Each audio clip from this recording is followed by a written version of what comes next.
नमस्कार भक्तों, स्वागत है आपका कथा संसार में, जहां हम आपको भक्तिभाव से जुड़ी दिव्य कथाएं और व्रत महात्म्य सुनाते हैं। आज हम आपको सुनाएंगे हरतालिका तीज व्रत कथा, जो माता पार्वती और भगवान शिव के प्रेम, त्याग और तपस्या की अनुपम गाथा है। हर साल श्रावण मास की शुक्ल पक्ष की तृतीय तिथि को हरियाली तीज का व्रत रखा जाता है। इस साल हरियाली तीज का व्रत 27 जुलाई रविवार को रखा जा रहा है। अखंड सौभाग्य के लिए सुहागिन महिलाएं इस दिन माता पार्वती शिव जी की विधिवत पूजा करती हैं। श्रावण मास में पड़ने के कारण इसे श्रावणी तीज भी कहा जाता है। इसी दिन सुहागिन महिलाएं अपने पति की लंबी आयु और अच्छे स्वास्थ्य के लिए पूजा के साथ व्रत रखती हैं। इसके साथ ही कुंवारी कन्याएं मनचाहा जीवन साथी पाने या फिर शादी में आ रही अड़चन से निजात पाने के लिए इस व्रत को रखती हैं। इस दिन शिव पार्वती जी की विधिवत पूजा करने के साथ ही शिव पार्वती चालीसा के साथ व्रत रखा जाता है। मान्यता है कि हरियाली तीज को इस व्रत कथा का पाठ करने से आपकी पूजा पूर्ण हो जाती है। आइए जानते हैं हरियाली तीज की संपूर्ण कथा। पुराणों में हरियाली तीज की ये कथा काफी प्रचलित है। कहा जाता है कि स्वयं भगवान शिव ने माता पार्वती को उनके पूर्व जन्म के बारे में याद दिलाने के लिए यह कथा सुनाई थी।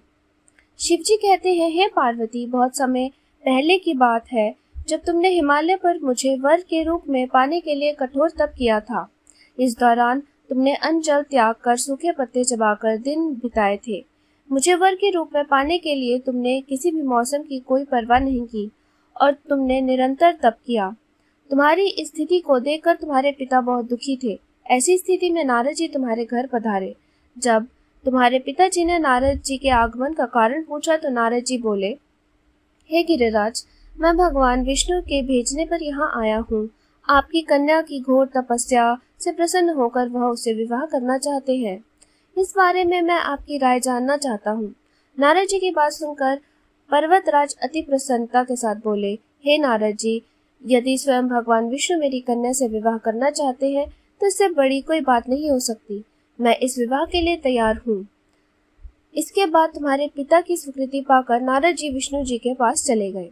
यह शुभ समाचार सुनाया, लेकिन जब तुम्हें इस विवाह के बारे में पता चला तो तुमने बहुत दुखी हुई।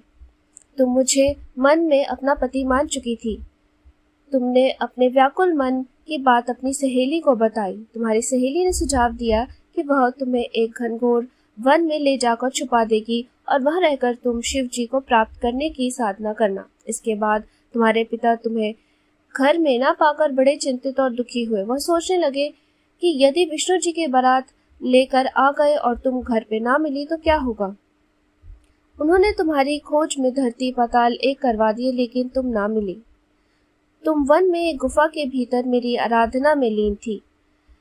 भाद्रपद तृतीय शुक्ल को तुमने रेत से एक शिवलिंग का निर्माण कर मेरी आराधना की, जिससे प्रसन्न होकर मैंने तुम्हारी मनोकामना पूर्ण की। इसके बाद तुमने अपने पिता से कहा कि पिताजी, मैंने अपने जीवन का लंबे समय भगवान शिव की तपस्या में बिताया है और भगवान शिव ने मेरी तपस्या से प्रसन्न होकर मुझे स्वीकार भी कर लिया है। अब मैं आपके साथ एक ही शर्त पर चलूंगी कि आप मेरा विवाह भगवान शिव के साथ ही करेंगे। पर्वतराज ने तुम्हारी इच्छा स्वीकार कर ली और तुम्हें घर वापस ले गए। कुछ समय बाद उन्होंने पूरे विधि विधान से हमारा विवाह किया। भगवान शिव ने इसके बाद कहा कि हे पार्वती, तृतीया को तुमने मेरी आराधना करके जो व्रत किया था, उसी के प्रणाम स्वरूप हम दोनों का विवाह संभव हो सका। इस व्रत का महत्व यह है कि मैं इस व्रत को पूर्ण निष्ठा से करने वाले प्रत्येक स्त्री को मनवांछित फल देता हूँ। भगवान शिव ने पार्वती जी से कहा कि इस व्रत को जो भी स्त्री पूर्ण श्रद्धा से करेगी, उसे तुम्हारी हर अचल सुहाग प्राप्त होगा।